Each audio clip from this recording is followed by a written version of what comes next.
আমি একটি প্রতিযোগিতায় অংশগ্রহণ করেছি। প্রশ্ন উত্তর যাচাই করার জন্য আমি ইন্টারনেট ব্যবহার করি। সবগুলো প্রশ্ন উত্তর দেওয়ার শেষে আমি দেখি কর্তৃপক্ষ ইন্টারনেট ব্যবহার করতে নিষেধ করেছেন।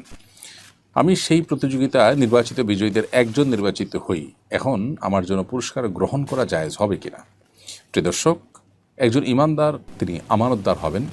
লা ইমান আলিমান লা আমানাত আলাহ, যে ব্যক্তির আমানতদারিতা নাই সে ব্যক্তির ইমানও পরিপূর্ণ নয়।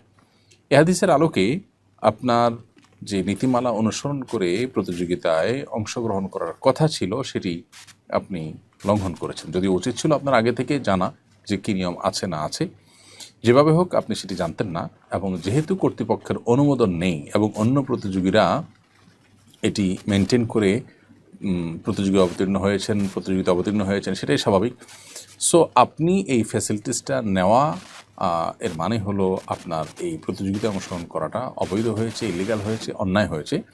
আপনি যদি নিজেকে বিজয়ী হিসাবে মনে করেন বা বিজয়ের পুরস্কার গ্রহণ করেন, তাহলে সেক্ষেত্রে যারা নেট না দেখে নিয়ম মেনে প্রতিযোগিতায় অংশগ্রহণ করেছিল তাদের প্রতি এটা অবিচার হবে এবং আপনি অবৈধ সুবিধা গ্রহণকারী হবেন, যেটি সুস্পষ্টভাবে আমানতের খেয়ানত। এজন্য আপনার জন্য এই বিজয়ীর পুরস্কার গ্রহণ করা কোনোভাবেই জায়েজ হবে না, এবং এটি আল্লাহর জন্য আপনি স্যাক্রিফাইস করবেন এবং আপনার আমানতদারিতা, আপনার তাকওয়া, আপনার আল্লাহ ভীরুতার জায়গা থেকে এটিকে আপনি অ্যাভয়েড করবেন।